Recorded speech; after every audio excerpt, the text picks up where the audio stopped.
જય માતાજી મિત્રો, તમારું સ્વાગત છે આપણા નવા બ્લોગમાં. અત્યારે આપણે ચાર ઉપાડીને જઈએ છીએ ઘરે, તો આગળ પૂરો વિડીયો જોજો, તમને ખબર પડી રહેશે ખેતરમાં શું શું કામ કર્યું.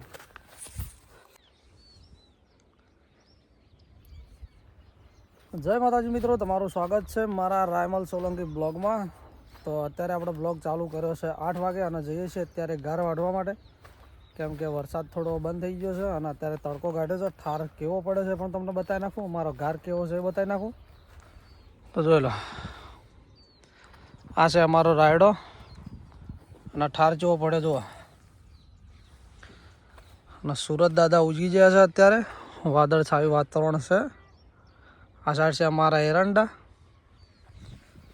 તો જઈએ આપણે ઘર વાઢવા માટે, બન્યા રહેજો અમારા બ્લોકમાં. અને વરસાદ આવે તો વચમાં તો ઘણું ખેડૂતોને નુકસાન થયું છે. કરીને વળતરની વાતો કરી સરકારે, હવે શું થાય છે, વળતર મળે જ નથી મળતું. તમારા બાજુ ઘર વાવો છો કે નથી વાવતા કમેન્ટ કરી દેજો. અમારો અડધો વાઢ્યો તો અડધો પલળ્યો છે. અત્યારે જઈએ છીએ વાઢવા માટે. જો એ વઢાય એવું હોય તો વાઢીએ ને પછી પાછા આવીએ. જો લાયા છે અમારા બાજુના એરંડા. આ દિવસનું જે રૂટિન થાય તમને બતાવવામાં આવશે. જે આ ગાર વાઢવાનું ચાલુ છે, વરસાદ આવ્યો તો વરસાદ માપનો આવ્યો છે. તો બનાવી રહેજો અમારા બ્લોકમાં, તમને બતાવી દઈએ અમારો ગાર અને કઈ જગ્યાથી જવાનું છે રસ્તો પણ. જોજો, આ છે અમારું હથિયાર, આ છે આપણો માવો. જઈએ ખેતરમાં.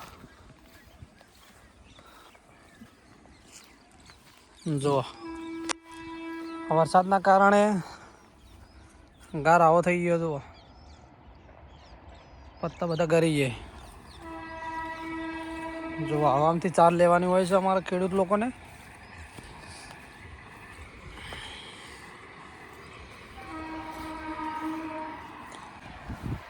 તો બનારો અમારા બ્લોકમાં પૂરા તમને બતાવી દઈએ. અને જે સહાય કરવાનું છે સારું કહેવાય છે. ખેડૂતોને જે નુકસાન થયું છે એની ભરપાઈ કરવાની છે, સરકારે જાહેર કર્યું છે. ખૂબ સરસ. પણ એવું ના થાય કે ભાઈ સરકાર સહાય કરતી હોય ને વચમાં ચમચા બધા ખાઈ જાય. અમુક લુખા તત્વો હોય છે ને જે 2 નંબરના, એ પૂરા પૈસા સરકાર તો આપે છે, પણ વચમાં જે આવે છે ને ચમચા, એ બધા ખાઈ જાય છે. અત્યારે જો ખેડૂતોની સહાય ઘણી મળે છે, પછી કોઈ ગરીબ હોય એમની સહાય ઘણી મળે છે, ઘરની સહાય મળે છે, પણ શું કરી વચમાં ચમચા બધું ખાઈ જાય. એટલે લુખા તત્વો વધારે છે હજુ બધી. તો એટલે દેશ સુધારવાની જરૂર છે. ચમચાઓ સુધરો, થોડા સુધરો. જો અમારો ગાર, જો આ ગાર છે, આ ગાર પલળે તો ચેવો થયો છે. જો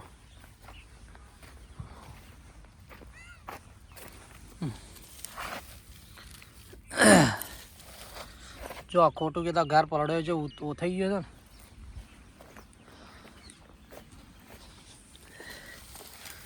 જો આ ગાર પલળ્યો છે, આવું થયો છે. જો રાતે પાછા સોટા આવ્યા તારો. જો એટલે ખેડૂતનું નુકસાન તો છે જ.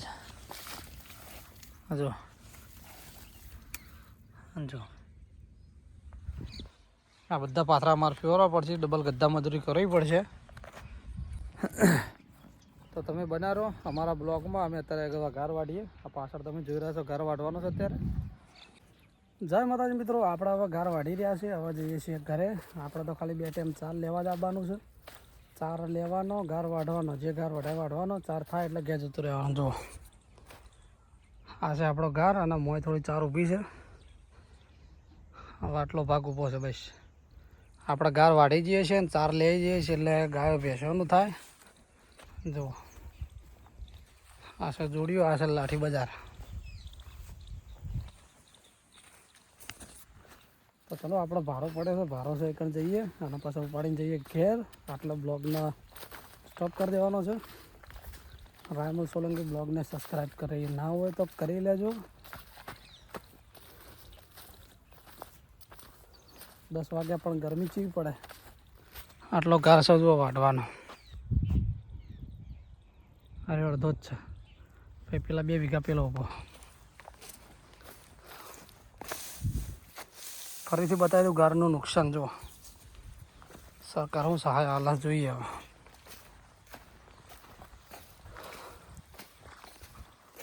ચલો આપણો 4નો ભારો પડે છે. ઉપાડીને ઘેર જવાનું છે. અરે હાથે 2 પોટલીઓ તો ઘેર જાય છે ઉપાડી. હા, ભારો ઉપાડી જઈએ આપણે ઘરે. તો તમે અમારી ચેનલમાં નવો તમારી ચેનલ રાયમલ સોલંકી બ્લોગને સબસ્ક્રાઈબ ના કરી હોય તો સબસ્ક્રાઈબ કરી લેજો અને મારા અનવર બ્લોગ તમને જોવા મળે રહેશે. તો મળીએ છીએ એક નવા સાથે બ્લોગ. જય માતાજી મિત્રો, તમારું સ્વાગત છે આપણા નવા બ્લોગમાં. અત્યારે આપણે 4 ઉપાડીને જઈએ છીએ ઘરે. તો આગળ પૂરો વિડીયો જોજો, તમને ખબર પડી રહેશે ખેતરમાં શું શું કામ કર્યું.